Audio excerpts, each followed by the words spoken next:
बताते हुए गर्व हो रहा है कि 2017 में आदरणीय राजवर्धन राठौड़ जी उत्तर प्रदेश में हमारी पार्टी जब वहां भाजपा के हमारे प्रत्याशी लड़ रहे थे तो राजस्थान से आप उत्तर प्रदेश में गए थे। और मैं ये इतिहास को बता रहा हूं, उस समय हम 325 कितने 325 विधायक जीते थे, हमारे 325 जीते थे 403 में।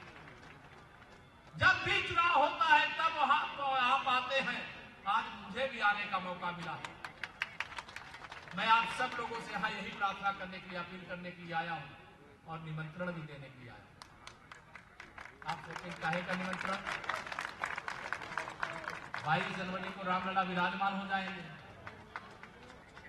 अब आप सब लोगों को 22 जनवरी के लिए मैं नहीं कहूंगा, क्योंकि 22 जनवरी को वहां भीड़ बहुत हो जाएगी। लेकिन 22 जनवरी के बाद जब रामलला 500 साल के बाद अपने उस जन्म स्थान पर जहां विराजमान होने के लिए कई संघर्ष हमारे पुरखों से लेकर के वर्तमान तक लड़े, उस संघर्ष में 3.5 लाख से अधिक हमारे राम भक्तों का बलिदान हुआ है। 22 जनवरी के बाद आप आदरणीय राठौड़ जी के साथ अयोध्या आइए, रामलला का दर्शन करिए। मैं स्वयं वहां उपस्थित रह करके आप सबका स्वागत करूंगा। आप में से जो लोग हो वो भी आइए, और जो यहां नहीं है उनको भी लेके आना चाहे तो उनको भी लेकर के आइए।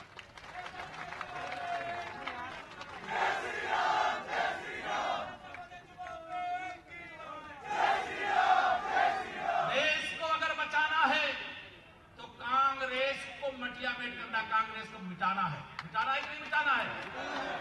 इस देश के अंदर अगर आज भ्रष्टाचार है, इस देश के अंदर देखिए, आप सबको बहुत ताली की गड़गड़ाहट के साथ स्वागत करिए।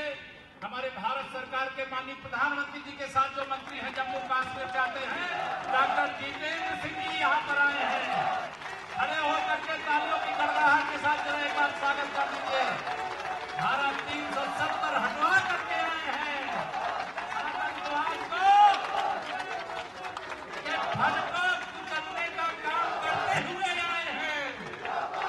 बैठ जाइए सब लोग।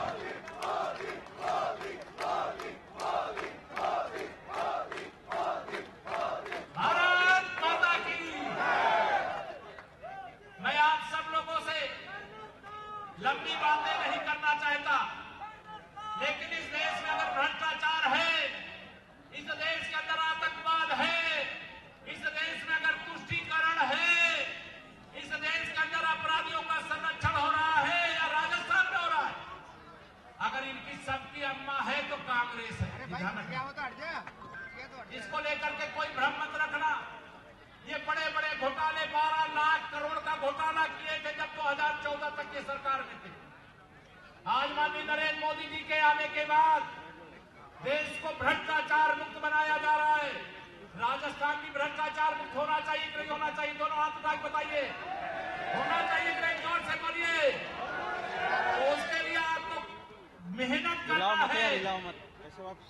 24 तारीख तक, 25 को मतदान है मुझे बताया गया यहाँ पर। 24 तारीख तक आपको मेहनत करना है, परिश्रम करना है। और मैं एक ही नारा लगाया करता हूं जहां जाता हूं, 24 तारीख तक जाइए सब कुछ भूल, 25 तारीख को हर बूथ पर खिला दीजिए कमल का। इस चुनाव में जाइए सब कुछ भूल। याद रखिए, वो बड़ी सी फोटो दिखाई दे रही है, कहां है भाई? याद रखिए, माननीय नरेंद्र मोदी जी और कमल का क्या याद रख रहा है? 56 इंच के सीने वाले माननीय नरेंद्र मोदी जी, माननीय नरेंद्र मोदी जी। और अपना चुनाव निशान कौन सा है? कमल का फूल। और कमल का फूल खिलाने के लिए आप सबको मेरा बूथ सबसे मजबूत का संकल्प लेकर के अपने अपने बूथ में जाकर परिश्रम करिए। कोई कांग्रेस में रहना नहीं चाहता, कोई कांग्रेस को देना नहीं चाहता। बताओ, देना चाहता कोई? क्या दोनों हाथ में बताओ, कोई देना चाहता है क्या? कांग्रेस को कोई वोट देना नहीं चाहता। कमल को वोट देने का मतलब है विकास की गंगा बहाना। अपराधियों के खिलाफ वैसे कार्रवाई होगी जैसे यूपी में हो रही है कि नहीं? खबर आती है कि नहीं आती है? बड़ा से बड़ा अपराधी हो, आज थर थर कांपता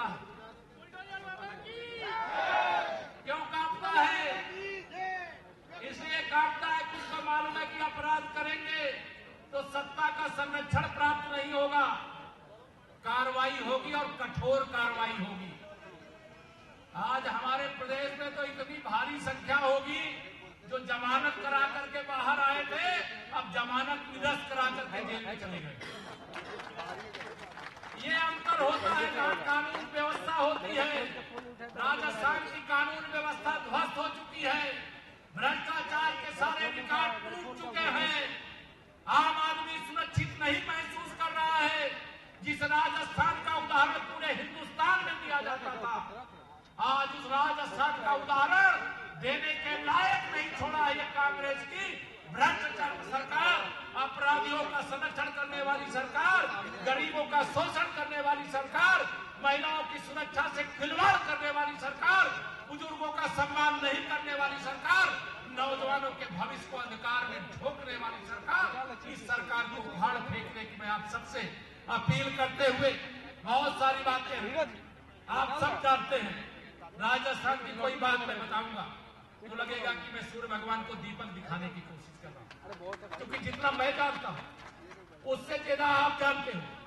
लेकिन मैं ये जरूर चाहता हूं 25 तारीख को मतदान करिए, 3 दिसंबर को वोटों की गिनती हो, तो वोटों की गिनती में राजवर्धन सिंह राठौड़ जी सबसे ज्यादा वोटों से जीतने चाहिए।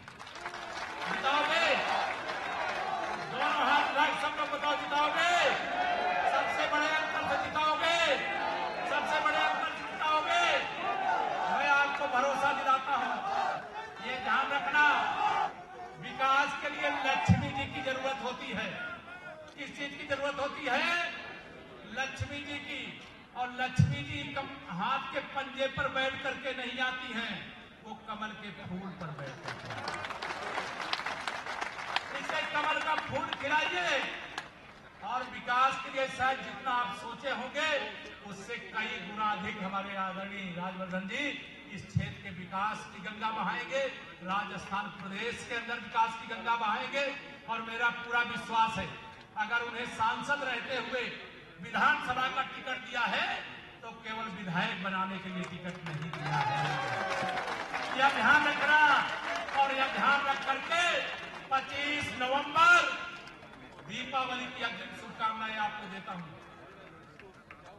क्योंकि मैं रामलला के विराजमान होने का तो जनवरी में समय है, 2023 में आप राजस्थान में सरकार बनाएंगे तो तीसरी बार मोदी सरकार बनाने के लिए मैं एक विश्वास आपको जरूर दिला करके जाऊंगा। आप 25 में से 25 सांसद जिता करके 14 और 19 में दिए थे, और 2024 में हम 80 में से 80 सांसद जिता करके माननीय मोदी जी को तीसरी बार प्रधानमंत्री बनाने में अपनी भूमिका निभाएंगे। यह विश्वास दिलाते हुए एक बार फिर से आप सबने मुझे ध्यान से सुना। आदरणीय डॉक्टर साहब आ गए हैं, आदरणीय राजवर्धन जी को भी आपको सुनना है। मुझे पार्टी का निर्देश है, एक और नामांकन के कार्यक्रम में जाना है। मैं आप सबको करता हूं सादर प्रणाम।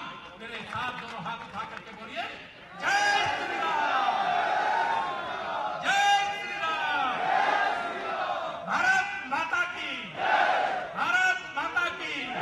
आप सबका बहुत बहुत धन्यवाद। धन्यवाद केशव प्रसाद मौर्य जी।